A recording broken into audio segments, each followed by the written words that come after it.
Radio J. 15h, 16h. Annabelle Show.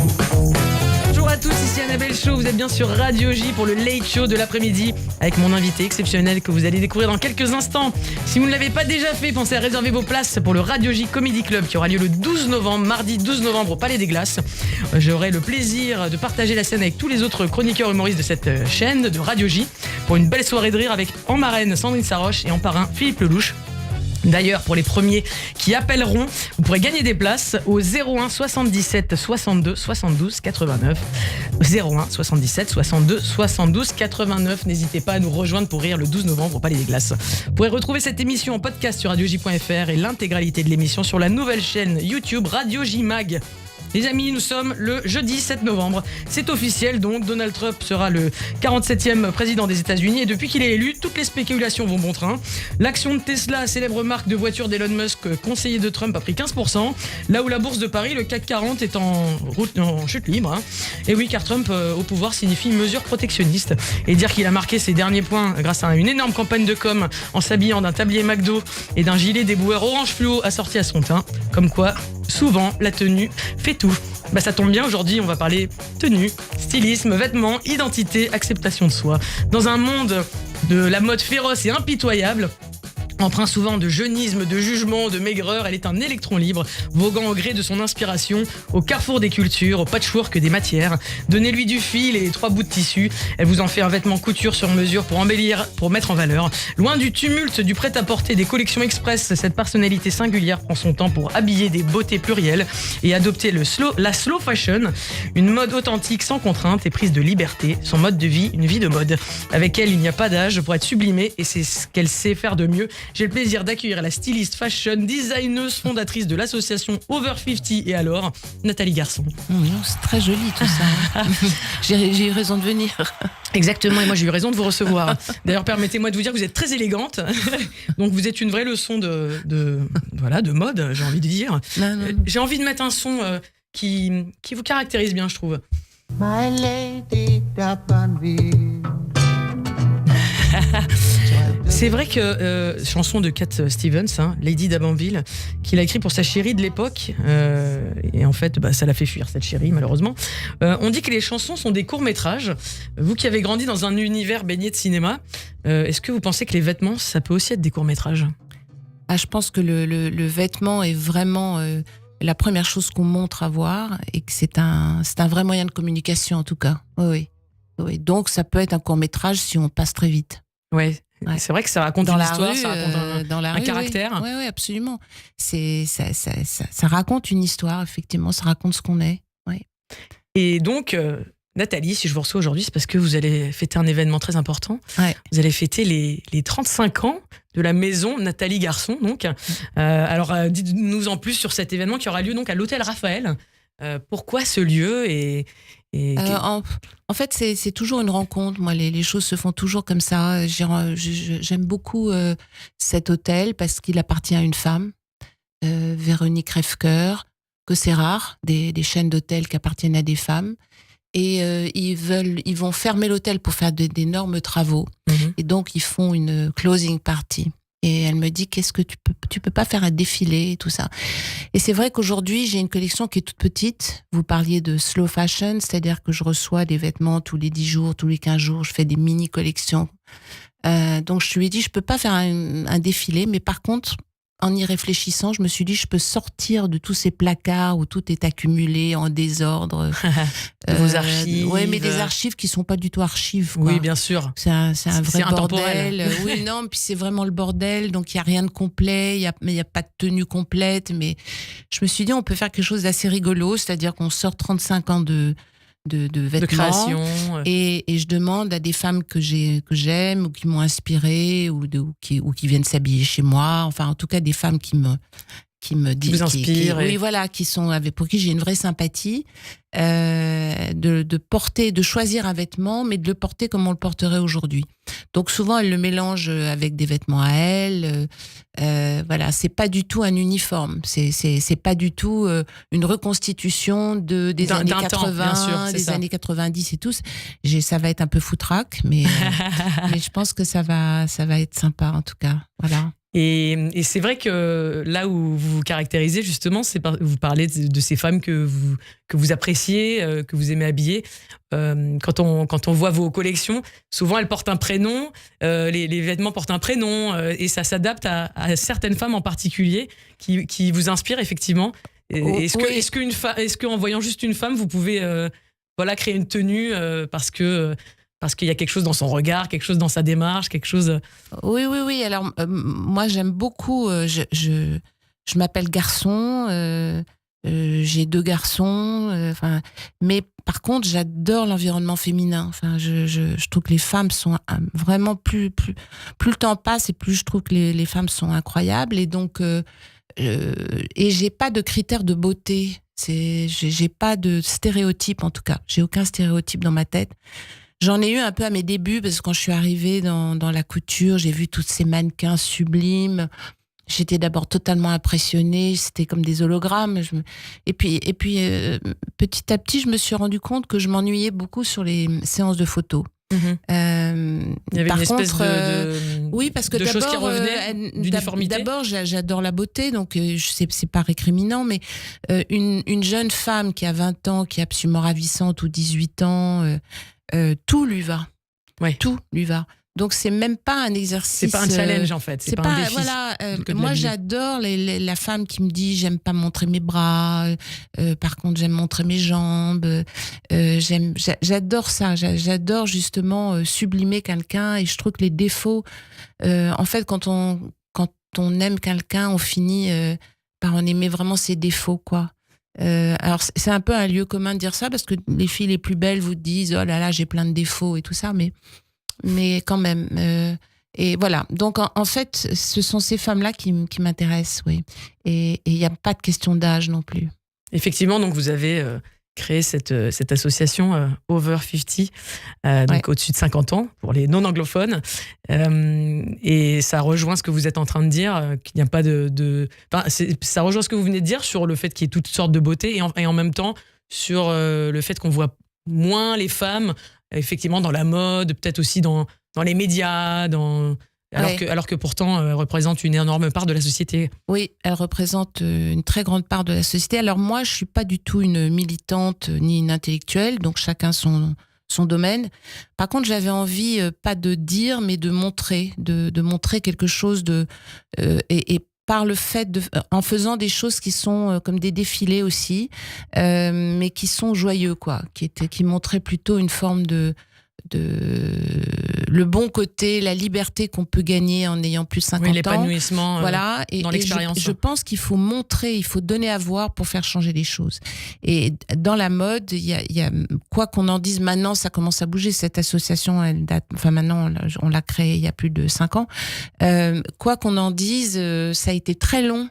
De montrer le passage à la visibilité des femmes de plus de 50 ans. Et en plus, il y a un piège, c'est que celles qu'on voit, elles sont très minces, oui. Elles sont iconiques, elles ont toutes les cheveux blancs absolument magnifiques, elles sont so chic, so rich. Oui, des espèces de mannequins de plus de 50 ans, quoi, c'est pas non plus que ça, la femme de plus de 50 ans. Hein. Faut arrêter, faut pas être angélique. Il y a certaines marques qui ont fait des campagnes... je ne sais plus quelle marque de sous-vêtements qui avait montré une femme comme ça justement qu'on voyait en sous-vêtements sur plein ça fait le buzz, de panneaux effectivement. Et c'est vrai qu'il y a des marques qui s'y mettent pour justement montrer la pluralité des femmes et du coup dans quel genre d'action d'événements vous avez mené par rapport à ça, des défilés Alors moi j'ai toujours fait des photos, j'ai beaucoup travaillé avec Carole Bellèche à mes débuts, et je me rappelle on faisait quand elle me disait avec qui tu veux faire des photos, on a fait des photos avec Aurore Clément qui était magnifique et qui avait plus de 50 ans. On avait déjà à l'époque, j'avais envie de mélanger tout ça. Et là, ce sont essentiellement des défilés. Mais j'en ai fait à l'étranger, j'en ai fait en Tunisie parce que j'aime bien l'idée que le rapport avec les femmes soit transversal. Je pense qu'il y a, je suis pas tellement en train de défendre la France à tout prix, quoi. Je trouve que l'universalité ce qui est intéressant, c'est que les femmes moi, ce qui m'intéresse, c'est les gens, quoi. Donc, les femmes en Tunisie, j'en ai fait en Afrique aussi, des défilés en Afrique, c'était formidable. Voilà, on va peut-être en faire un au Maroc prochainement. Voilà, donc c'est plutôt des défilés où je mélange des femmes qui travaillent, qui sont souvent des femmes qui font bouger le pays. Voilà, je pense que c'est important dans plein de domaines différents. Il y a quand même des femmes qui font bouger les lignes. Effectivement, et à tout âge d'ailleurs. Voilà. Effectivement. Oui, puis il y a l'histoire de la transmission derrière tout ça. Enfin, il y a beaucoup de choses. Hein. Le sujet de l'âge, c'est une vraie conquête. Hein. Je pense que pour ma génération, c'est une vraie conquête. Ça le sera moins, j'espère, si les réseaux sociaux ne justement, tuent pas. On est dans un entre-deux, parce qu'effectivement, que vous parlez des réseaux sociaux, les réseaux sociaux tendent à complexer les femmes encore plus qu'avant, peut-être. Justement, quand on voyait des femmes avant de la quarantaine, quand on voit les images d'aujourd'hui, on a l'impression qu'elles étaient plus âgées. Je pense par exemple à Romy Schneider qui avait un style peut-être un peu des fois classique, avec le chignon, etc. Et c'est vrai qu'on se dit, ah, mais là, elle a que 38 ans. Ouais. Et effectivement, aujourd'hui, on va dans la dimension inverse.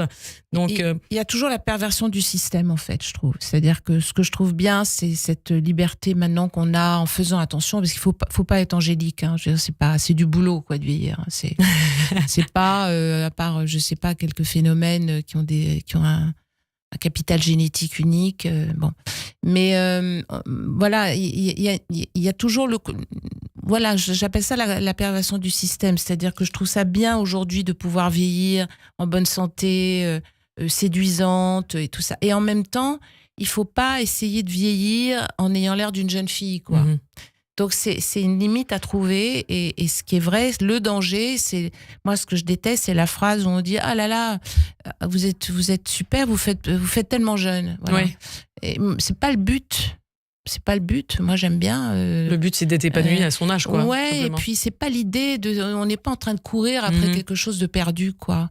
Il faudrait juste comme si l'idéal de la vie, c'était entre 20 et 30 ans, et qu'après c'était terminé. Et la mode a été très responsable de ça, parce que pendant des années, il y avait cette mode sur les adolescentes, et il fallait surtout pas montrer la marque de vécu, quoi. C'est vrai, mais on le voit toujours avec le Photoshop, etc. Oui, un tout petit peu moins, parce qu'en plus maintenant il faut le signaler. Il y a des lois qui sont passées. Ah oui, il faut dire que ça a été photoshopé. Oui, que ça a été, d'accord, retouché. Voilà, que ça a été retouché, oui. Et donc, c'est vrai que par rapport à ce monde de la mode, vous avez fait un peu sécession, on peut dire, puisque justement, vous aviez cette optique-là d'être plus juste, plus authentique. Comment ça a été perçu, en fait, à ce moment-là ? Pas très bien, je crois. Bon, en même temps, ce qui est bien dans la mode, c'est qu'il n'y a pas d'agressivité, il y a de l'indifférence. On n'est pas... Moi, c'est pas comme la sortie d'un film où tout le monde vous tombe dessus. Moi, je crois que j'en mourrais si je devais passer au masque et la plume. C'est-à-dire, ça se fait de manière plus... Oui, c'est-à-dire qu'à partir de moi c'est vrai que... vous voulez dire bon, moi, maintenant, je peux en parler parce que de toute façon, je m'en fous. Mais c'est vrai, quand j'ai vu l'attitude des gens de la mode, de certaines journalistes, de cet univers qui était tellement clos, avec des règles à ne pas franchir, d'avoir la bonne largeur de pantalon, d'avoir le must-have et tout ça. Moi, j'étais tellement pas là-dedans que j'ai dit, je crois qu'il vaut mieux que j'y sois pas du tout, quoi. Ouais. Et ça a entraîné beaucoup de choses, hein, parce que du coup, j'ai limité commercialement, j'ai plutôt ralenti, j'ai le volume, j'ai complètement arrêté. Voilà, c'était il y a une quinzaine d'années. Je suis sortie un peu du circuit, c'est-à-dire que... Mais en même temps, est-ce que vous n'étiez pas un petit peu précurseur, parce qu'on en revient de cette mode avec des volumes pas possibles, quand on parle de développement durable et tout ce que ça génère. Et c'est vrai que finalement, le modèle qu'on recherche, c'est le modèle vers lequel vous êtes allé, vous, plus vertueux. Avant tout le monde, je dirais. Ouais. Alors, sur le moment, je ne l'ai pas du tout vécu comme ça. Ouais. Moi, je l'ai vécu comme un tournant très difficile à prendre, en me disant, voilà, en me disant, bon, qu'est-ce que je fais ? Je limite la production, je fais pas de stock, j'essaye de trouver des ateliers où je peux faire des pièces uniques, donc notamment en Tunisie, avec des femmes, bon. Mais c'était plutôt une galère. Enfin, je me suis dit, c'est ça où j'arrête, quoi. Ouais. Et en fait, maintenant, je me rends compte que d'abord, je m'en suis bien sortie. Enfin, ça se passe plutôt très bien.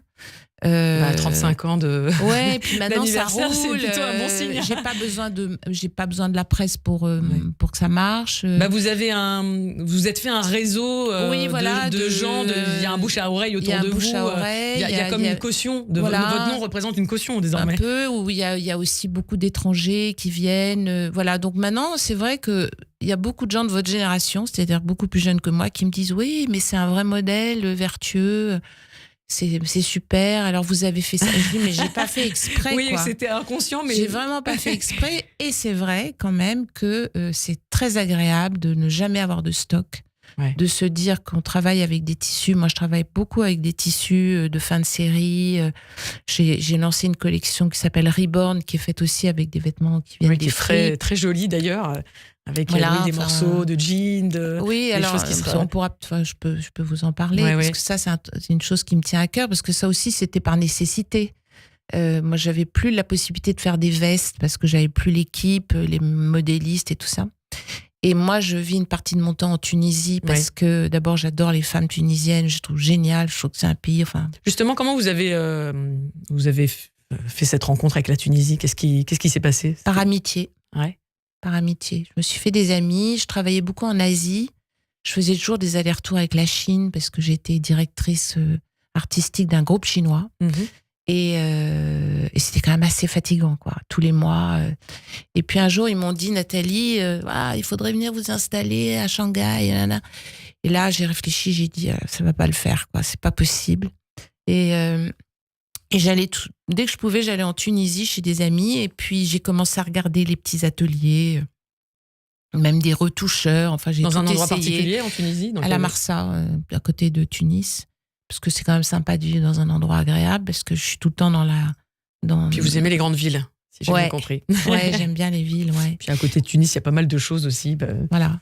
Et puis voilà, de fil en aiguille, comme on dit, j'ai pas monté parce que ce sont des gens complètement indépendants, mais je travaille vraiment main dans la main avec quelques ateliers, qui sont mes partenaires, ouais. Et donc je prends, la Tunisie est la plaque tournante des fripes. Donc en fait, je chine vraiment, je vais à la pêche de belles pièces. Et en fait, on les recoupe complètement, on les transforme, on fait des doublures, vraiment une seconde vie. On les fait broder à la main. Donc chaque pièce est unique. Et au début, alors là, les gens comprenaient pas du tout. Quand j'ai commencé on comprenait pas. Quoi ? Mais c'est mais c'est usagé. Ah mais non, mais c'est des fripes. Ça a été très long. C'est ça qui est fou. Ouais. C'est qu'en fonction d'une période donnée, une nouveauté est accueillie plus ou moins bien. Aujourd'hui, ça semble complètement accepté. Oui, au début, il fallait leur expliquer. Voilà. Alors, je mettais des grands textes dans les vêtements. Je me donnais un mal fou. Et puis, les femmes qui vendent aussi, elles se donnaient un mal fou. Et puis maintenant, elles viennent carrément... alors maintenant, je manque parce que c'est très long à faire, en fait. C'est vraiment très long. Parce que déjà, il faut l'imaginer. Oui, et puis il faut un savoir-faire et c'est une vraie difficulté parce que les pièces sont très très longues à faire et j'arrive pas à avoir la quantité. Mais bon, ça c'est un problème de riche. Voilà. Eh bien écoutez, donc je le répète, le 19 novembre, les 35 ans, donc à l'hôtel Raphaël. On va voir aussi pourquoi un hôtel, c'est assez symbolique. Donc, ma chère Nathalie, comme tout invité que j'ai l'honneur de recevoir, j'ai envie de vous recevoir comme il se doit. Tapis rouge. Alors, vous pouvez intervenir pendant ce tapis rouge si vous me trouvez hors sujet ou que mes infos sont fausses. Non, pour l'instant. Donc, c'est parti. Sur la croisette, Nicole Croisille lance un grand rire de pacotille. Que de belles filles. 15 jours à Cannes, tout est possible. À Cannes, tout est possible. Car en effet, c'est dans la ville du festival décor idéal de cinéma, ces mythiques marches, sa croisette à la croisée des chemins entre touristes et légendes que vous naissez, n'est-ce pas ? Donc vous grandissez dans une famille un peu rock'n'roll, anticonformiste, papa excentrique, maman de tennis et fanatique. Vous vous débrouillez et passez la plupart du temps dans la maison de vos grands-parents, c'est-à-dire un grand hôtel qui voit défiler donc acteurs de légende, et comédiennes et jeunes premières. C'est un défilé de personnalités et de tenues, c'est le temple de l'élégance. Vous avez un souvenir en particulier de ce moment-là? Quelque chose qui vous a vraiment marqué dans votre enfance par rapport à justement ces personnalités folles que vous rencontriez? J'ai un souvenir que je trouve assez drôle, c'est que ma mère jouait beaucoup au tennis et déjà, elle, de temps en temps, quand elle jouait avec des mauvais joueurs, elle fumait. Elle fumait en jouant au tennis. À l'époque, ça se faisait. Et tout ça très chic quand même, en petite jupe blanche. Donc ça, je m'en souviens parce que elle jouait avec des actrices américaines qui gardaient même leurs gants blancs pour pas s'abîmer les mains, et à cause du bronzage. Enfin bon. Donc ça, c'était quand même assez unique. Et dans les vestiaires, il y avait toutes les robes qui étaient des robes de cocktail qui étaient suspendues comme ça sur les, comment on appelle ça, sur les portants. Les portants et parce qu'après, évidemment, il y avait le drink, comme ça. Donc j'ai quand même le souvenir de toutes ces femmes et de leur garde-robe suspendue comme ça, et c'était quand même assez magique. Et puis surtout, le souvenir que j'ai de cette époque où j'étais enfant, c'est qu'il n'y avait pas de mode en fait. Il y avait des couturières. Et c'était que des femmes qui étaient extrêmement différentes des unes des autres. Elles avaient leur style, quoi.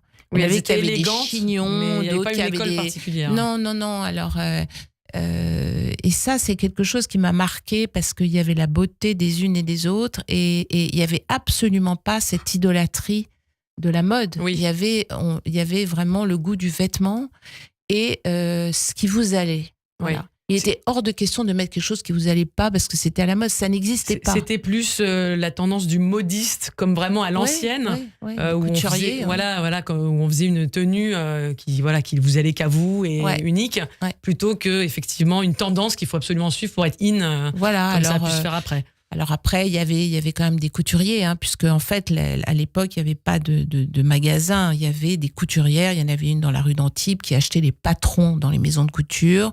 On achetait le patron, on achetait les tissus et on se faisait faire le dernier modèle de Dior, mais qui vous allait. Enfin, je veux dire, on le transformait. S'il fallait le faire plus long, on le faisait plus long.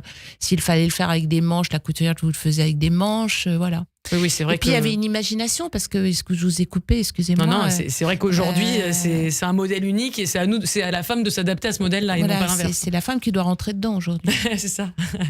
Effectivement. On en reparle avec vous. On est avec Nathalie Garçon pour les 35 ans de sa maison, la maison Nathalie Garçon, une styliste singulière avec qui s'adapte au corps des femmes et non pas l'inverse. Et donc cet anniversaire aura lieu à l'hôtel Raphaël le 19 novembre. On se retrouve dans quelques instants, mais tout de suite c'est le Flash Info avec Etanit Belaïch sur Radio J. 15h, 16h. Le Late Show de l'après-midi. Radio J. Vous écoutez Radio J à Paris sur 94.8 en DAB+, et sur notre appli Radio J. Radio J.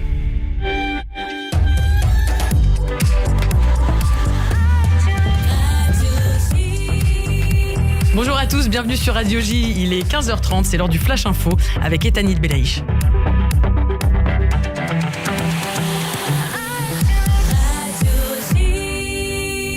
Bonjour Etanit. Bonjour Annabelle, bonjour à tous. Tsahal annonce la mort de 5 soldats réservistes dans d'intenses combats rapprochés avec des membres du Hezbollah au sud Liban. De son côté, l'armée libanaise annonce que 3 de ses soldats et 4 casques bleus ont été blessés dans une frappe israélienne qui visait une voiture à l'entrée de la ville de Saïda, également au sud Liban. L'armée israélienne et la FINUL n'ont pour l'heure pas réagi. Un homme de 85 ans a été légèrement blessé par des débris de missiles dans la région de Maté Hacher. Cela fait suite à l'envoi d'une salve de 40 roquettes contre l'ouest de la Galilée au nord de l'État hébreu par le Hezbollah en début d'après-midi. La Knesset a adopté une loi permettant d'expulser vers la bande de Gaza les proches d'individus ayant perpétré des attaques terroristes dans le pays. Cette loi, soutenue depuis des années par l'extrême droite israélienne, vise, selon ses promoteurs, à dissuader les citoyens arabes vivant dans le pays de perpétrer des attentats. Le ministre des Affaires étrangères français Jean-Noël Barrot a déclaré depuis Jérusalem voir une perspective pour arrêter les guerres à Gaza et au Liban. La force seule ne peut suffire à garantir la sécurité d'Israël, a-t-il déclaré lors de sa visite à Jérusalem. Aux États-Unis, 2 jours après une élection présidentielle remportée par l'ex-président et candidat républicain Donald Trump, le président en exercice Joe Biden doit s'adresser dans la journée aux Américains pour préparer la transition jusqu'au 20 janvier. Enfin, le président français Emmanuel Macron a lui affirmé que les Européens ne devaient pas déléguer leur sécurité aux Américains et devaient plus largement défendre leurs intérêts face aux États-Unis et à la Chine. Des propos tenus lors du sommet de la communauté politique européenne à Budapest, en Hongrie. Merci Tanit, on vous retrouve à 16h pour le journal. Restez avec nous dans le Annabelle Show. Je suis en compagnie de la styliste Nathalie Garçon. On a plein de choses à se raconter. À tout de suite. Radio J. Bonjour, c'est Steve Nadjar. Je vous donne rendez-vous tous les jeudis soirs à 21h sur Radio J pour Géopolitique le Mag. Avec mes invités et chroniqueurs, nous commenterons l'actualité internationale pour vous aider à mieux comprendre les enjeux d'un monde qui bouge, au Moyen-Orient, mais pas seulement. Géopolitique le Mag, c'est tous les jeudis à 21h sur Radio J. Radio J. Salut les amis, c'est Kenji. On se retrouve bientôt au Théâtre de la Madeleine à Paris, bien sûr, pour faire la fête ensemble. À très bientôt. Mais je la joue cool. C'est vrai que j'en ai tant rêvé. Et je roule. Concert exceptionnel. Le 2 décembre, le Magen David Adom vous convie à son grand gala au Théâtre de la Madeleine pour un concert exclusif de Kenji Girac. Place limitée. Infos et réservations mda-france.org ou 01 43 87 49 02. Radio J. Bonjour, c'est Sandrine Saroche. Je vous donne rendez-vous le 12 novembre au Palais des Glaces pour le Radio J Comedy Club. Je vous espère très nombreux et surtout de bonne humeur. 12 novembre au Palais des Glaces pour le Radio J Comedy Club. Radio J. Radio J Comedy Club au Palais des Glaces avec le concours du Magen David Adom, mda-france.org. MDA France, Association au service de la vie. Radio J. 15h, 16h. Le Late Show de l'après-midi. Annabelle Show. Bonjour à tous, bienvenue si vous nous rejoignez. Je suis en très bonne compagnie avec la styliste éclairée, moderne, Nathalie Garçon qui fête ses 35 ans de maison à l'hôtel Raphaël le 19 novembre. En attendant, vous pouvez aller voir sa boutique Galerie Vivienne, on va y revenir. Et pour reprendre cette émission, j'ai envie d'écouter un jingle. Le parcours.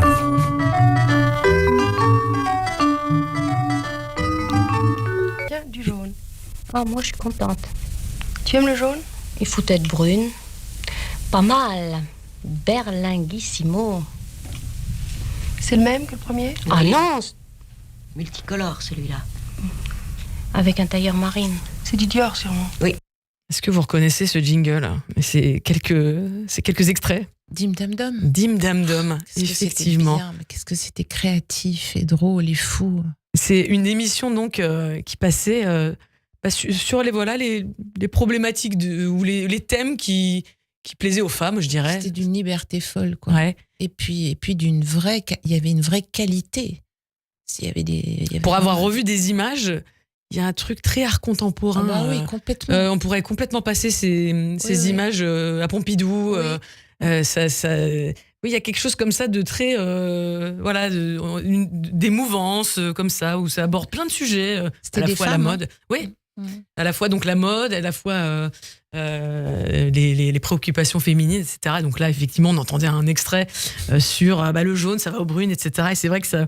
Est-ce que on voyait pas mal de mode, du coup, de style dans cette émission.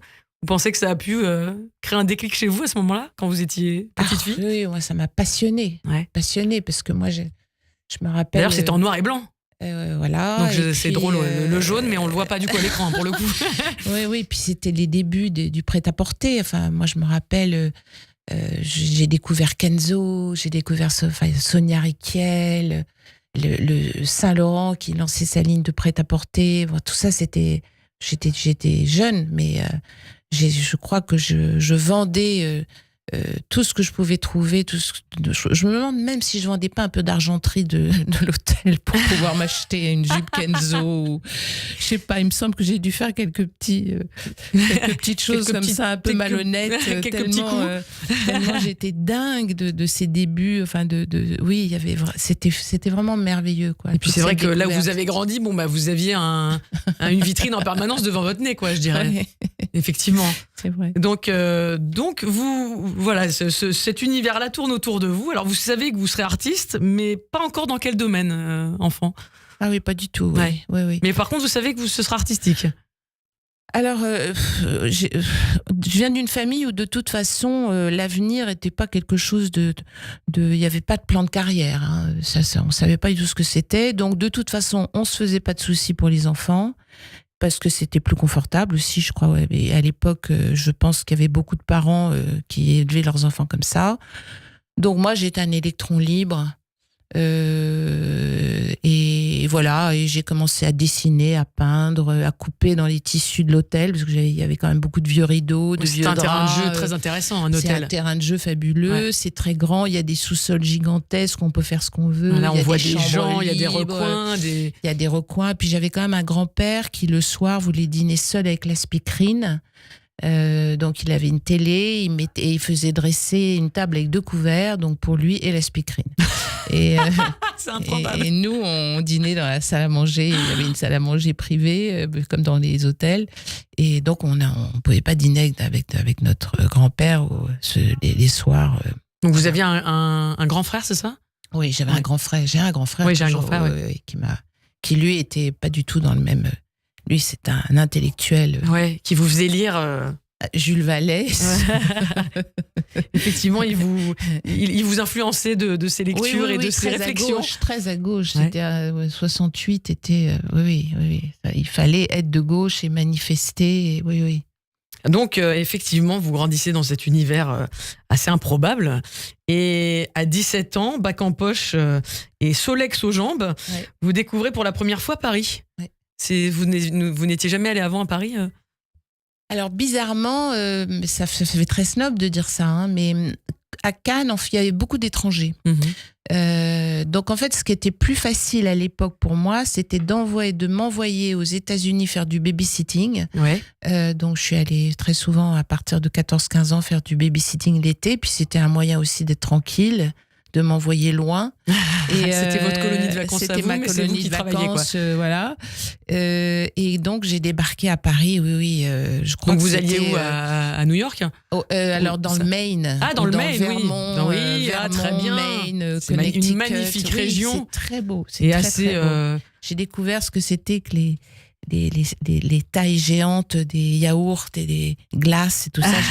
J'étais émerveillée. Ces grandes pelouses bien tondues avec des belles maisons dessus. Merveilleux. Ah oui, j'y étais cet été, voilà.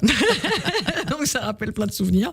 Donc effectivement, et puis c'est peut-être que aussi. Est-ce qu'à ce moment-là j'imagine que le style à l'américaine, qu'est-ce que vous observez? Ça vous titille à ce moment-là aux États-Unis? Alors c'est New York, oui, parce que là vraiment c'est un choc. Ça a été un choc énorme. Je crois que je m'en suis jamais remise en fait. Ah ouais? Oui, parce que j'étais très jeune et puis j'étais chez une femme qui travaillait dans la haute couture, donc la journée elle pouvait pas me laisser seule, donc elle m'emmenait avec elle. Ouais. Donc ça, je m'en suis vraiment le choc de New York. Je pense que c'est même après quand j'ai vu d'autres villes, je crois que en plus que ce qui nous marque, ce qui se passe dans l'enfance, je crois que c'est ce qui est bien sûr. Absolument définitif. C'est ce qui revient toujours, c'est définitif, voilà. Donc ça, c'était la liberté et le mélange. Ouais. Ce que je trouvais la mixité, le mélange. Cosmopolitane. Voilà. Donc voilà. Donc, et puis la manière dont l'élégance des Noirs, quoi. Mm-hmm. L'élégance absolue. C'est quelque chose qui vous a beaucoup inspiré après, en fait, ce côté multiculture. Et justement, quand vous dites que vous allez en Afrique, et ça vous inspire beaucoup, en fait, je trouve qu'on est un petit pays, hein, même si on est très sûr de nous, on est un petit pays. C'est le toujours, monde est grand. L'art, c'est toujours s'enrichir de de l'art des autres aussi, que ce soit musical, quand on voit l'empreinte de la culture afro-américaine, que ce soit dans la musique ou même effectivement dans le look, dans le style. Et donc passage par les États-Unis, mais vous n'aviez pas été à Paris encore. Non. Oui. Non. Et donc qu'est-ce que ça, justement, vous me parliez de ce choc quand vous voyez New York. Quelle sensation vous avez quand vous découvrez Paris, pour le coup? Paris, ville de la mode. J'ai pas un souvenir de la mode à cette époque-là, parce que je faisais une école de préparation aux arts déco. Mais par contre, il fallait absolument que je comprenne comment était Paris. Parce que New York, c'est facile. Oui, c'est des carrés. Voilà, des blocs. C'est des blocs et tout. Donc en fait, j'avais un Solex et je passais ma journée à sillonner Paris. Oui, à ce moment-là, il n'y a pas le cinéma, Waze. J'allais au cinéma du côté de Clichy. Après, je partais dans le 15e. Après, je passais des journées entières à sillonner. Parce qu'il fallait que je comprenne, quoi. Il fallait vraiment que... C'était la première chose, il fallait que je m'approprie... Oui, c'était moins rectiligne que la Croisette à Cannes. C'était compliqué, quoi. Vraiment, voilà. Mais je me suis sentie bien quand j'ai compris quand vous êtes retrouvés. Quand je savais aller d'un endroit à un autre. Et effectivement, c'est vrai que vous avez la bougeotte. Et d'ailleurs, même, vous aimez faire vos valises et les poser d'un endroit à un autre. Vous habitez dans plusieurs quartiers différents. Comment vous savez tout ça? C'est incroyable. J'ai mes indices. Donc, vous déménagez, alors, avenue Victor Hugo, Pigalle, 15e, 17e, 18e, île Saint-Louis, rue Saint-Sébastien. Les mêmes maisons à Montreuil. C'est dingue ce que vous savez. Et qu'est-ce qui vous fait bouger comme ça, justement? C'est pareil, l'envie d'en savoir plus? Non, c'est peut-être une vie un peu tumultueuse. Ouais. Mais on n'en dira pas plus. Très bien, on n'en dira pas plus. Bon, en tout cas, alors du coup, vous qui venez de la Côte d'Azur, la ville, c'est quelque chose qui vous plaît, hein, c'est mystère, c'est recoin, comme vous venez de le dire, vous avez envie de comprendre. Il y a un peu le petit côté comme dans l'hôtel, quoi. C'est grand, il se passe des choses, il y a plein de gens différents. Et donc, petit à petit, dans cette école des Beaux-Arts, va renaître cette passion d'enfance pour le vêtement. Comment ça revient, du coup? Alors, c'est pas ça, c'est quand moi j'ai parlé à mes parents, je sais pas si j'ai dû leur en parler, que je voulais faire de la mode. Personne ne savait comment on faisait de la mode, quoi. Quel était le tuyau. De famille du tout. À l'époque, il fallait être mannequin, quoi. Ouais. Donc, je crois que j'ai fait quelques tentatives, mais je faisais tellement la gueule que... Attends, ça marche bien aujourd'hui, quand même. Voilà, mais alors à l'époque, pas du tout. Je me rappelle, il y avait une série dans Vogue sur les jeunes filles... de la Côte d'Azur et tout. J'ai détesté ça. J'ai vraiment détesté. Donc, c'était pas du tout le chemin. Et donc en fait, je me suis dit, je vais faire préparation aux Beaux-Arts. Et puis, quand je me suis vue faire de la sculpture, que j'étais pas vraiment douée, je me suis dit, mais je vais jamais gagner ma vie, quoi. C'est même pas la peine. Là, je suis en train de m'embourber. Là, vous-même, vous êtes rentré dans le pragmatisme que vos parents ne vous avaient pas forcément donné à ce moment. C'est pas la peine, quoi. Là, si on sait si c'est pas la mode, c'est la sculpture, mais je pense que c'est pas le bon c'est pas porteur là. Et puis là, j'ai fait une école qui s'appelle le Studio Berceau, voilà. Et puis je suis rentrée très vite chez Cacharel. Effectivement, et donc là, c'est la rencontre. Vous travaillez avec la photographe Sarah Moon, qui vous fait littéralement côtoyer les étoiles. Alors commence alors une plongée dans cet univers de la mode qui va vous amener donc effectivement pour des grandes maisons, Cacharel, Agnès B, Rodier, et vous y travaillez un certain temps. J'imagine que c'est le moment de découvrir toutes les coulisses de ce métier. Alors en fait, Sarah, elle m'a fait rentrer chez Cacharel. J'ai pas travaillé avec elle, mais elle m'a fait rentrer parce que j'étais avec son frère.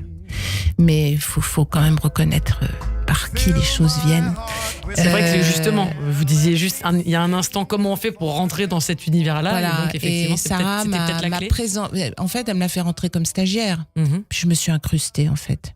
J'avais un stage. J'avais laissé le pied dans la porte. Et non, mais j'ai fait un truc en fait. Déjà à l'époque, tout le monde trouvait comment, mais tu te rends pas compte, tu te fais exploiter et tout ça. J'ai fait un stage qui durait 2 mois et à la fin du stage, je suis restée. Sauf que je ne l'ai dit à personne. Et au bout d'un certain temps, je travaillais normalement, c'est-à-dire qu'on m'envoyait faire des défilés à droite, à gauche, je faisais des accessoires. Puis un jour, le DRH vient me voir et me dit « Mais qui êtes-vous » Qu'est-ce que vous faites là? Il paraît que vous partez. Ah oui, je partais à New York. Vous partez avec Monsieur Bousquet ou vous allez faire un défilé, mais qui êtes-vous? Je dis, je suis l'assistante. Enfin, non, je ne vous connais pas. Et, tout. Et donc, j'ai eu un contrat tout de suite.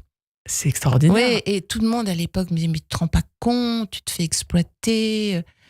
Et moi, je disais non, c'est moi qui suis en train de tout leur piquer, quoi. J'avais l'impression de tout prendre. Vous aviez l'impression de prendre tout le savoir-faire. Moi, j'avais l'impression de tout prendre. D'être un espion dans cette... Ça a été vraiment magnifique parce que j'ai travaillé avec Corinne Sarru, qui était une styliste qui a été vraiment à l'origine de Cacharel, hein. Avec Jean Bousquet, qui était une espèce de lion comme ça, qui disait 3 mots, mais les 3 mots qui disaient les murs tremblaient. La veille du défilé, il fallait tout refaire parce que c'était jamais assez bien. Donc il n'y avait pas les 35 heures, donc on travaillait la nuit. Et en même temps, les meilleurs souvenirs qu'on a, ce sont ceux-là. Effectivement. Ce sont ceux où on a... Et en fait, c'est quand vous êtes capable de faire tout ça que ça vous dites qu'après, ça vous donne des ailes pour la suite. On adorait ça. On restait là, on dormait sur place. C'est un peu... Il y avait aucun... je sais pas, jamais dans des métiers comme le mien, on demandait... est-ce qu'il y a des RTT? Mais bien sûr. Voilà. Ça se termine à quelle heure? Est-ce qu'il y a des vacances? Ça n'existe absolument pas. Ça n'existait pas. C'est un peu l'image de ce fameux film, Le Diable s'habille en Prada, où on retrouve ce personnage qui rentre dans cette maison et voilà, elle est prête à tout faire pour effectivement rentrer dans ce métier impitoyable. Mais c'est vrai que votre histoire est assez marrante. Oui, c'est vraiment marrant, mais c'est vrai en plus. Hein. Mais comme quoi, ça peut donner des idées. C'est vrai, oui. Ça peut donner des idées à des gens qui nous écoutent, à des jeunes gens qui ont envie de... Effectivement, moi, j'ai rencontré comme ça une jeune indienne pendant le Covid qui m'appelle et qui me dit « Je veux faire un stage avec vous ». Je dis « Mais c'est le Covid, tout est fermé. C'est pas grave, je veux travailler avec vous, je vais trouver des choses à faire. » Et elle a réussi à travailler avec moi pendant le Covid, alors qu'il ne se passait rien. Et après, elle était absolument formidable. J'en avais absolument pas besoin. Et depuis, elle a monté sa boîte en Inde et tout ça. Donc, ça existe encore. Ouais, c'est ça. Mais ma mère a dit, si tu peux pas passer par la porte, tu passes par la fenêtre. Bon, c'est ce que vous avez fait, visiblement. Et donc, vient l'envie, après toutes ces aventures-là, à quel moment vient l'envie d'être indépendante, en fait? Mais moi, j'ai jamais eu envie d'être indépendante. Hein. Ah oui. Moi, je pensais pas du tout monter ma marque. C'est parce que après Cacharel, je me suis retrouvée dans une boîte où les gens étaient un peu foireux, ils ont déposé le bilan, ils m'avaient pas déclaré, donc j'avais rien. Ah oui, donc cette fois vous étiez pas là, mais c'était leur intention à eux que vous étiez pas sur les fiches de paye. Donc j'ai pris les vêtements, je suis allée faire une étiquette au BHV, là, les étiquettes vous savez, pour les colonies de vacances. Ouais. J'ai mis Nathalie Garçon, collection. Puis j'ai pris je me rappelle, il y avait une dizaine de pièces. Je suis allée voir Victoire. Je sais pas si les gens connaissent. Oui, Victoire, ça existe toujours. Les Galeries Lafayette, le printemps. J'avais un tout petit peu d'argent devant moi. J'avais quoi? J'avais peut-être l'équivalent de 3-4 000 euros. Et puis voilà, et puis j'ai eu mes premières commandes. Mais encore une fois, c'est par nécessité. Et effectivement, donc c'est pas du tout. J'ai jamais ambitionné d'avoir mon nom sur des étiquettes. C'est vrai que c'est des carrières, en dents de scie comme ça. Il y a des montées, des descentes, et donc c'est sur un moment comme ça, un peu où vous avez besoin de vous retrouver. Et voilà, il faut résister, et il faut aller trouver un autre projet, quoi. Donc c'est vrai que donc vous êtes indépendante par besoin, et ça me fait penser à cette chanson. Comme un garçon, j'ai les cheveux longs. Comme un garçon, je porte cette chanson, elle est symbolique, les premières paroles. Parce que vous habillez les femmes en garçon, non pas comme un garçon, mais en Nathalie Garçon. Hein. Votre nom, donc, qui devient comme ça, par cette anecdote que vous venez de raconter, votre identité, votre signature. Et effectivement, donc, avec quelques sous de côté, vous arrivez à faire quelques pièces et à taper aux portes. Vous vous rappelez, c'était quoi ces pièces que vous avez présentées? Des petites robes. Des petites robes? Ouais, que des petites robes. En mode, quand vous dites des petites robes, c'est comme c'était la robe noire. C'était noire, une collection de robes parce que c'était simple, c'était le même tissu. Et puis il y avait aussi une collection de velours. Le velours, j'en fais toujours d'ailleurs. Il y avait aussi du velours, c'est tout. Il y avait 20 pièces en tout. Et donc, vos tenues sous le bras, là, vous tapez aux portes, voilà, vos petites robes sous le bras. Et donc, ça se passe comme ça pendant. Vous commencez comme ça à vous créer du réseau. Et qu'est-ce qui se passe en fait?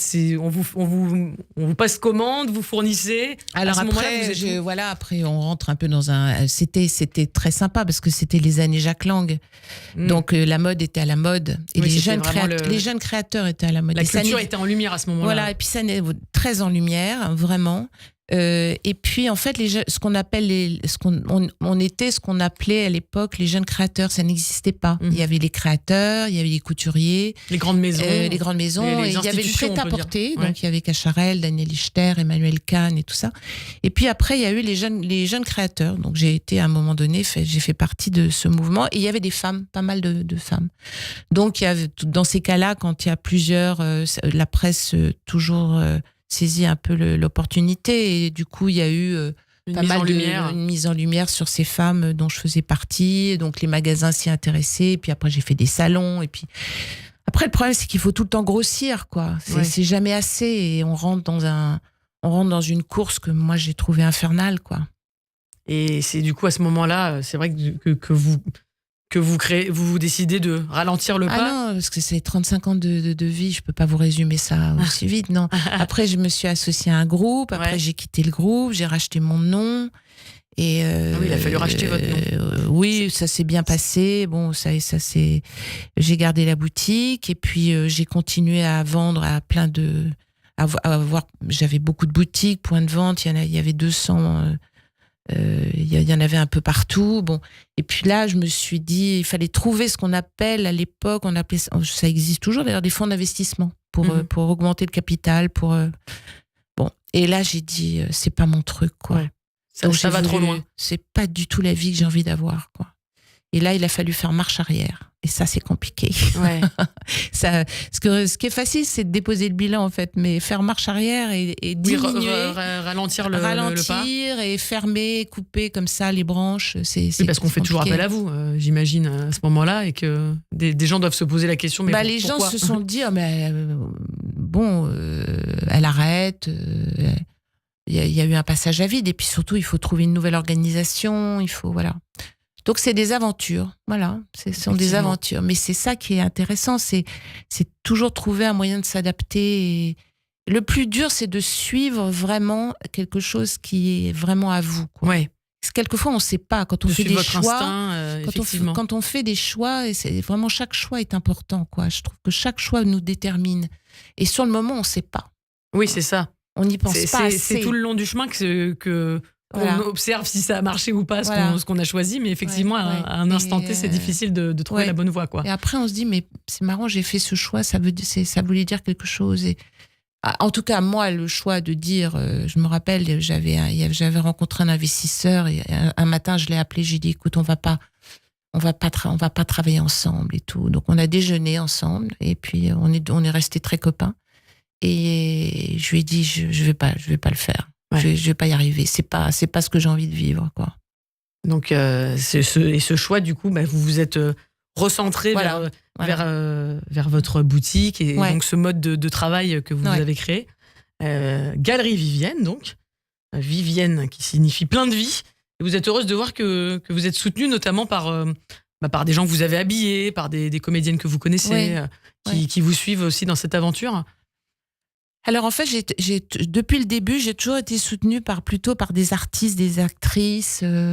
On me l'a beaucoup reproché parce qu'à l'époque, ça se faisait pas. On trouvait que c'était une espèce de truc people, alors que maintenant, tout le monde ne jure que par ça. Voilà, on ne jure que par ça. Vous avez un côté précurseur. Voilà, et puis il y a eu Catherine Jacob, il y a eu Mathilde Seigné. En même temps, il y a une certaine logique avec l'enfance que vous avez eue, puisque pour vous, la mode passait par le cinéma et les comédiennes. Voilà, il y a eu à une époque, il y a eu beaucoup d'actrices qui sont venues, qui m'ont soutenue, mais c'était pas très bien vu, en fait. Oui, ça faisait... élitiste. Ça faisait... Pendant longtemps, on disait, elle est très people, quoi. Ouais. Voilà. Alors que jamais une n'a été payée pour porter mes vêtements. Je veux dire, tout c'est toujours fait sur le plan d'une amitié réciproque, ouais. Mm-hmm. Et donc... c'est vrai que vous vous installez dans ce petit coin de paradis, mais avec ce petit côté donc modiste, comme on disait, d'antan, comme avant d'aller au bal des débutantes, mais créer donc, comme on l'a dit, c'est aussi s'inspirer c'est voir le monde et d'autres cultures. Donc l'Asie, vous en avez parlé, et effectivement vous posez vos valises, votre patron et votre ciseau et votre machine à coudre en Tunisie. Avec ces partages multiculturels, vous créez des événements et des ponts, comme on l'a dit, Reborn. Et c'est vrai qu'un vêtement, c'est une histoire. Et les histoires, ça se transmet. Donc vous aimez aussi créer, mais vous aimez aussi la poésie dans ce métier. Ça revient quand même sur ce côté artiste, vous qui avez fait les beaux-arts. Et c'est vrai que la poésie, comme vous l'expliquiez, ça en manque. La mode, ça manque des fois un peu de poésie avec toutes les contraintes. C'est-à-dire que aujourd'hui, moi je sais même pas ce que c'est, mais le marketing a envahi complètement ces métiers. Ouais. Il n'y a pas. Nous, ce qui comptait, la manière dont on a appris ce métier, c'était de mettre son empreinte, de faire quelque chose de très personnel, de faire quelque chose qui ressemble pas à celui d'à côté. Et on pouvait reconnaître d'ailleurs pendant longtemps. Oui. Moi, je me rappelle, je reconnaissais Chantal Thomas, je reconnaissais Thierry Mugler, je reconnaissais. Moi, j'ai Jean-Paul Gaultier. Oui, il y avait une singularité. Tous ces gens, chacun avec sa signature, sa patte. Et voilà. Et il n'y avait pas cette espèce de tendance comme ça transversale qui fait que. Et puis il n'y avait pas de créateur qui passait sans arrêt, qui passait d'une maison à une autre. Ouais. Kenzo est resté jusqu'à la fin. Chantal est restée toute sa vie. Elle est derrière en train de faire du Chantal Thomas. Oui, bien sûr. Donc il y avait pas de changement d'équipe comme ça. Là, on se croirait dans le football un peu. Ah oui, c'est un peu le comment on dit le mercato. Le mercato. Voilà, le mercato, comme on dit, effectivement. Et donc c'est vrai que avec cette façon de travailler, vous rendez la création donc authentique, comme vous le dites, et vous accompagnez les femmes et toutes les femmes. Hein, donc il n'y a pas une barrière ou une limite ou une barrière culturelle. Donc vous donnez vie à des vêtements qui, à leur tour, donnent vie et des couleurs à des femmes pour faire ressortir leur caractère, leur lumière, leur feu intérieur. D'ailleurs, le feu, vous allez le souffler sur les 35 bougies donc de Nathalie Garçon, La Maison, à l'hôtel Raphaël. Alors si vous n'êtes jamais arrêté devant sa boutique ou devant une de ses créations, chers amis, allez vous rhabiller, merci. En attendant, rendez-vous soit à la Galerie Vivienne, bien soit donc à l'hôtel Raphaël le 19 novembre pour vos 35 ans. J'ai envie d'en savoir plus parce que du coup vous avez cette passion que vous avez, donc non seulement elle a duré et vous en avez créé comme ça votre propre façon à vous de faire du stylisme et vous avez un peu transmis aussi cette chose à vos enfants. Mon fils aîné, oui, qui est designer en fait et qui fait de l'architecture intérieure et qui pendant le Covid est venu avec moi en Tunisie et moi j'étais en train de bosser et il m'a regardé faire et puis il adore aller aux fripes et en fait lui il fait une chose que il cherche de vieux foulards anciens en soie. Et il a lancé une collection de chemises pour hommes qui sont faites dans des foulards anciens et des vestes aussi brodées avec des doublures en soie. Enfin, voilà. Donc, ça l'amuse beaucoup. Au début, je crois qu'il prenait ça pas très au sérieux. Il s'est dit, bon, c'est comme ma mère. Et puis là, je sens que ça. Il y a pris goût. Ouais. Il y a pris goût, voilà. Ouais. Du coup, il a repris votre nom à vous. Ah oui, alors il s'appelle Émile Garçon. Et donc, pour c'est cette un collection. Garçon qui habille les garçons pour le coup. Lui, il habille les garçons, ouais. Effectivement. Donc, on retrouve Nathalie Garçon et les 35 ans de cette maison. Ça se passe le 19 novembre à l'hôtel Raphaël. Et en attendant, on se laisse pour quelques minutes. C'est l'heure du journal avec Ethanit Belaïch. On se retrouve dans quelques instants sur Radio J. N'oubliez pas, vous pouvez gagner des places pour aller au Radio J Comedy Club le 12 novembre au Palais des Glaces. Alors, le numéro pour gagner des places, c'est laissez-moi le retrouver, le 01 77 62 72 89, 01 77 62 72 89. Merci beaucoup. 15h, 16h, le Late Show de l'après-midi.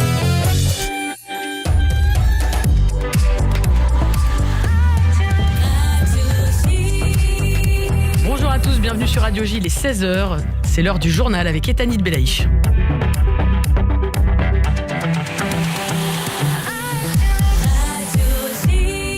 Bonjour Ethanit. Bonjour Annabelle, bonjour à tous. Au 398e jour de guerre en Israël, Tsahal annonce la mort de 5 soldats tués au combat dans le sud du Liban. Le sergent-major Shaoul Moyal, le capitaine Avraham Yosef Goldberg, le sergent-chef Gilad El-Maliar, le capitaine Amit Rayout et le commandant Eliav Amram Abitbol, tous réservistes. Ces pertes sont survenues lors d'une opération ciblée menée contre un complexe militaire du Hezbollah. L'affrontement avec des combattants du groupe chiite retranché dans un bâtiment et également fait 16 blessés dans les rangs israéliens. Le Hezbollah a tiré 70 roquettes contre le nord de l'État hébreu depuis ce matin, causant des dégâts. Un homme de 85 ans a été blessé par des débris de missiles dans la région de Maté Hacher, à Kiryat Yam, en banlieue de Haïfa. C'est une voiture qui a été touchée par une roquette cet après-midi. Du côté du Liban, les forces israéliennes ont ciblé la banlieue sud de Beyrouth, aussi bien ce matin que dans la nuit. Une frappe israélienne a été exécutée près de l'aéroport international de la capitale libanaise, causant des dégâts mineurs dans des bâtiments situés à proximité. 3 soldats libanais et 4 casques bleus ont par ailleurs été blessés dans une frappe israélienne qui visait une voiture à l'entrée de la ville de Saïda, dans le sud du Liban, cet après-midi. En déplacement en Israël, le ministre français des Affaires étrangères voit une perspective pour libérer les otages et arrêter les guerres à Gaza et au Liban. Il est temps de mettre fin à la tragédie qui a commencé le 7 octobre, a déclaré Jean-Noël Barrot à son homologue israélien ce matin. La force seule ne peut suffire à garantir la sécurité d'Israël, a encore assuré le ministre. Écoutez. Aujourd'hui, je suis revenu à Jérusalem parce que je crois que s'est ouverte une perspective pour mettre fin à la tragédie dans laquelle Israéliens, Palestiniens et la région tout entière sont plongés depuis ce 7 octobre. D'une part, les succès tactiques très significatifs obtenus par Israël favorisent la fin des opérations militaires. D'autre part, un nouveau président américain a été élu. Il n'a jamais fait mystère de sa volonté d'en finir avec les guerres interminables au Moyen-Orient.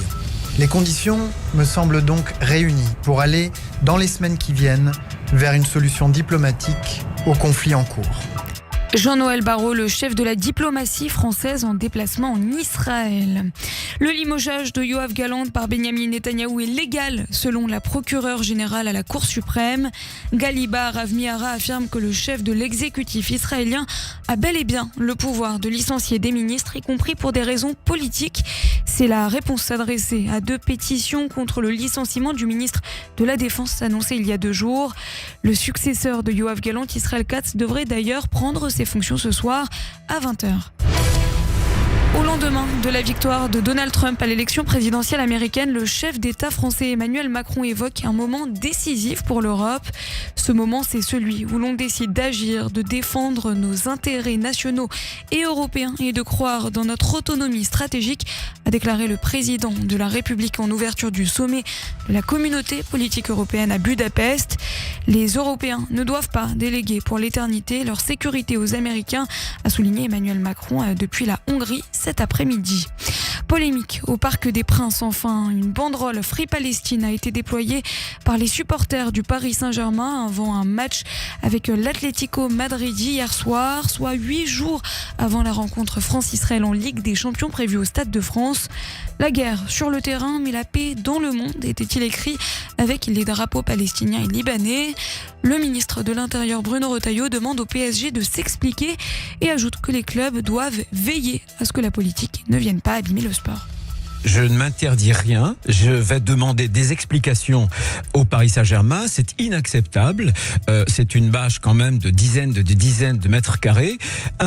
Les règlements du foot, de l'UEFA, etc. interdisent les messages politiques. C'est un message politique. 2, je veux rappeler quand même que le Hamas, on a malheureusement commémoré les attentats du 7 octobre. Si on fait le parallèle, nombre de morts par rapport à la population française, c'est comme si nous, on avait eu plus de 8000 morts. Vous vous rendez compte? Qui parle des otages?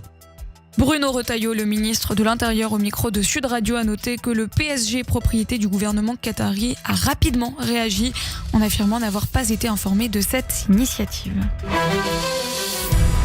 Merci Tanit, on vous retrouve demain à partir de 14h. En attendant, on se retrouve pour la dernière partie du Annabelle Show avec mon invité Nathalie Garçon. Restez avec nous. Les infos week-end, Eva Soto.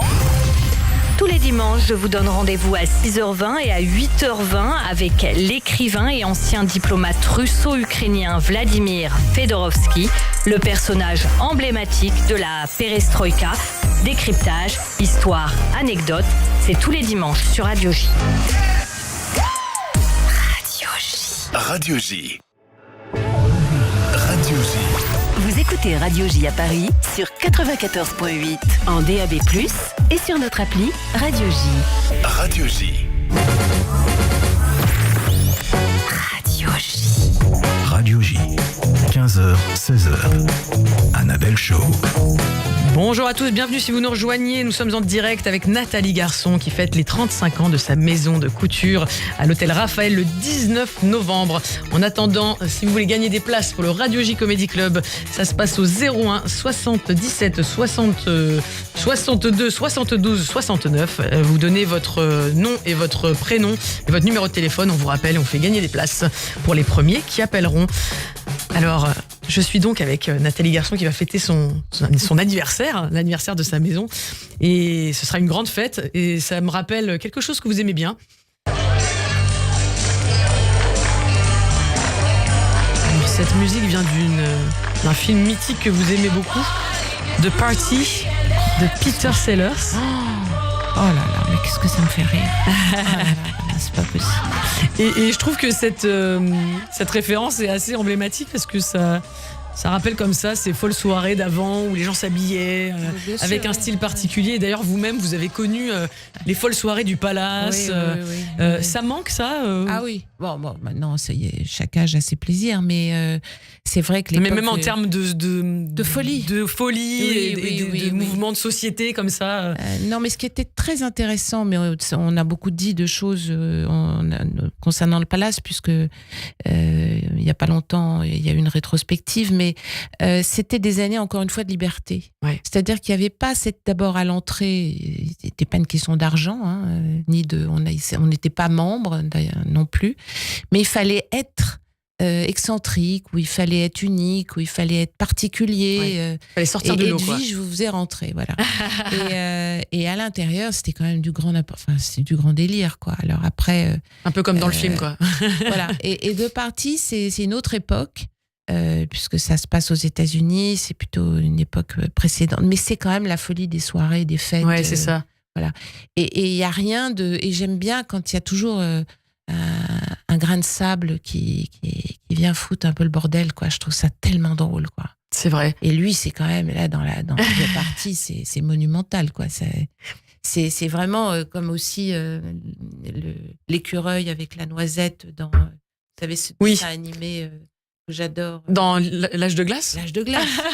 L'âge de glace, je crois que j'ai des fous rires quand je vois l'écureuil. Scrat, il s'appelle. Scrat qui pousse, je connais ça par cœur. Noisette et tout s'effondre. Non, mais c'est un peu comme les Marx Brothers. Enfin, c'est comment, avec un petit truc, on peut faire tout dérailler, quoi. Effectivement. Ça me fait beaucoup rire, oui. Et d'ailleurs, quand on fait ces métiers, justement, où on doit être dans l'air du temps, j'imagine qu'il faut quand même pas mal de culture, il faut s'intéresser à plein de choses, et pour être excentrique, justement, et créer des choses un peu uniques, c'est vrai que ça fait partie comme ça de voir des films. Est-ce que vous vous êtes inspiré aussi de tout ça pour créer ?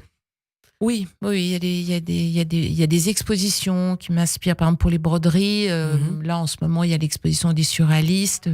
Ça m'a donné envie de faire. Il y a des photos de Man Ray comme ça avec jeux d'échecs. Enfin, on s'inspire toujours de quelque chose. Et c'est vrai qu'il vaut mieux être curieux. Je pense que si on n'est pas curieux dans des métiers comme le mien, on est vite limité. Parce qu'en fait, on est un peu des voleurs, quoi. Je dis pas qu'on est des copieurs, mais on est des voleurs. Ouais, des voleurs. Ou des voleurs d'instant, des voleurs de moments. Oui, et tout d'un coup, on voit un film, hop, ça nous donne... oui, c'est comme si vous photographiez dans votre tête quelque chose et que vous le retranscriviez. On le redigère. Voilà, c'est ça. Vous le mettez à votre sauce. Justement, j'ai envie d'en savoir un peu plus sur toutes ces choses que vous digérez. Instant quiz. On parlait de cinéma et puis évidemment de style. Pour quel film vous auriez rêvé faire le stylisme, être styliste? C'est quelque chose qui vous aurait intéressé, ça? Oui, un film de Kusturica, je crois. Ouais. Oui, Underground ou des films comme ça. Ça, je trouve que là aussi, il y a une telle imagination, il y a une telle folie. Ça, j'aurais adoré, oui. Quelle personnalité vous rêveriez ou vous auriez rêvé qu'elle soit encore de ce monde ou pas habillée? Alors, Diane Keaton, mais j'ai eu le plaisir de l'habiller. Elle est venue parce qu'elle tournait un film à côté et elle est passée dans la galerie Vivienne. Voilà, ça c'est le genre de femme que j'aime vraiment. Après, il y a toutes les Meryl Streep. J'aime bien les femmes de tête, quoi. Ouais. Alors c'est marrant, vous dites... C'est marrant ce que vous venez de dire parce que vous présentez comme celle qui habille les femmes avec une certaine douceur, mais pas les guerrières. Qu'est-ce que vous entendez par les guerrières ? Parce que quand je vous entends parler de ce parcours, il y a un peu un côté warrior quand même. Non, parce que la guerrière, en fait, elle a besoin de montrer qu'elle a du pouvoir. Moi, je suis pas pour le pouvoir. Voilà. Le pouvoir, ça m'intéresse pas. Je vois ce que vous voulez dire. Par contre, les résistantes, oui, mais pas les guerrières. Et puis, j'aime pas du tout afficher son compte en banque. J'aime pas du tout ce qu'on affiche. Enfin, voilà. Donc, pour moi, la guerrière. Quand je parle de guerrière, c'est un peu des femmes comme ça. C'est celles qui sont plutôt avenue Montaigne, qui vont faire leur shopping avec des logos partout. J'aime bien, je trouve qu'il y a beaucoup de talent dans toutes ces grandes marques, mais voilà. Mais c'est des choses qu'il faut qu'on montre. Voilà, mais c'est voilà, ça que vous voulez dire. J'aime mieux des femmes qui sont et puis qui ont de l'humour. Oui. Voilà. J'adore les gens qui ont de l'humour. Je trouve que ça sauve de tout. Effectivement, ça sauve de tout. Quand de la vie en général, et puis quand on se lance dans des... Mais de l'humour sur soi aussi. Oui, bien sûr. Ouais. Et effectivement, d'ailleurs, j'imagine qu'il faut en avoir un peu dans ce métier-là, parce que, comme vous dites, il faut savoir avoir du recul, sublimer les gens, sublimer leurs défauts aussi. Donc avoir de l'humour, c'est aussi important. Oui, et puis l'humour dans ce métier, c'est pas mal, parce que quand même, on fait des choses moches parfois. Moi, il m'est arrivé de faire des collections où je me rappelle... Vous le réalisiez pas tout de suite ? Je disais, mais qu'est-ce qui m'est arrivé là ? Non, mais voilà, oui. Surtout quand je courais après les collections tous les 6 mois. Là, c'était... c'est vrai que le grand public, des fois, est assez perplexe face à la mode sur certaines choses et il comprend pas. Mais il y a un côté, aussi, encore une fois, art contemporain, peut-être. Il faut... Surtout maintenant. Surtout maintenant. Si vous deviez rester bloqué avec un autre styliste ou une autre styliste dans un ascenseur, ce serait qui ? Pour parler de votre passion, qui ce serait ? J'aimerais beaucoup Christian Lacroix. Ouais. Ça, vraiment, je trouve que c'est un être que je connais pas d'ailleurs, que je trouve délicieux. J'aime beaucoup Chantal Thomas. Il y en a beaucoup, mais Gauthier, j'ai une admiration sans bande pour Gauthier. Il y avait eu une exposition très intéressante d'ailleurs au Grand Palais sur Gauthier et pour comprendre d'où venait cette passion et que ça venait de la petite enfance de par sa grand-mère. Oui, tout, ça vient toujours de la petite enfance en fait. McQueen aussi, j'aurais adoré. Ah oui. Alexander McQueen. Voilà, il y en a. Il y en a pas mal. Je peux vous en faire pas mal. Hein. Donc il faut un grand ascenseur. Quoi. J'ai de l'admiration pour beaucoup. L'ascenseur, il était grand dans l'hôtel de votre grand-père ou est-ce qu'il y en avait un ? Oui. Mais il y avait aussi les monts de charge. Ah oui. Ça, c'est beaucoup plus drôle.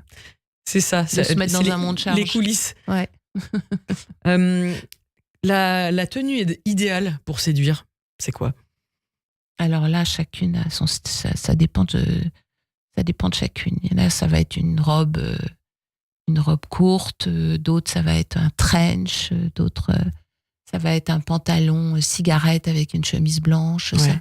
Vraiment, alors là où un ça smoking, dépend de la personnalité, de l'énergie de la personne. Là, vraiment, c'est très intéressant d'ailleurs de savoir que chacune sache un peu quelle est... Alors là, j'aime pas le mot arme, mais quel va être son outil, dans son outil.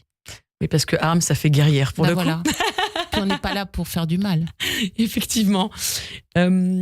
Justement, vous, dans votre boutique et dans votre quand vous recevez des personnes comme ça, vous avez, on attend ça de vous, parce qu'il y a des femmes qui ne savent pas elles-mêmes un peu comment se mettre en valeur des fois, j'imagine. Vous avez un peu ce côté Christina Cordula. Non, j'aime beaucoup Christina, mais je suis pas du tout une Christina. D'abord parce que moi, je suis très mauvaise vendeuse, mais par contre le samedi, souvent, je suis l'assistante de la directrice. Donc je fais les paquets, je range, tout ça. Donc je regarde ce qui se passe. Et puis de temps en temps, j'interviens ou alors la directrice dit je vous présente la créatrice. Alors, en général, je suis en train de ranger les cintres, je suis en train de faire des paquets. Mais oui, j'aime bien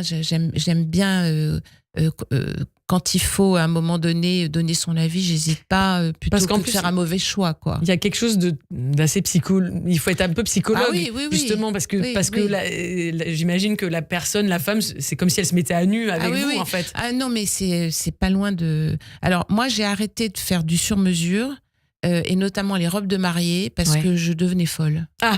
J'avais toute la famille à gérer, je trouve que je devenais la psy, et j'avais aucune patience, et il m'est arrivé d'envoyer bouler. Oui, c'est encore un autre métier, c'est encore d'autres compétences. C'est quand même compliqué, parfois il faut une patience infinie, et puis par contre, autrement, il y a des gens extrêmement faciles, sympas, mais je comprends la personne que j'ai en face, mais je suis pas toujours apte à lui expliquer exactement, à faire le chemin pour que elle accepte. Oui, évidemment. Je vais un peu vite parfois. Alors, c'est quoi le fashion faux pas ultime ? Le fashion faux pas ultime ? Le faux pas ou faux pas ? Ah, bah oui, joli, les deux. Alors, ou quand on voit la personne, on se dit non, ça, fallait pas. Voilà. Ah oui. Alors moi j'ai du mal j'ai un peu de mal à juger, mais en tout cas je trouve que moi j'ai un peu de mal avec les logos, quoi. Ah oui. Moi le côté vitrine sur pattes, c'est pas votre truc. C'est un peu compliqué pour moi, oui. Plus surtout de quand il y en a plusieurs, parce que maintenant on voit des gens qui ont 4 ou 5 marques. Il peut y avoir du Gucci en bas, avec du Céline en haut, la avec ceinture, Chanel la casquette, et bien le sûr, sac Vuitton. Là, je dirais ça. Faut pas. un vêtement, soit une création, qui a suscité une émotion particulière pour vous, ce serait quoi ? Un vêtement. Ouais. Est-ce que vous avez Est-ce que vous-même vous avez une histoire particulière avec un vêtement, justement ?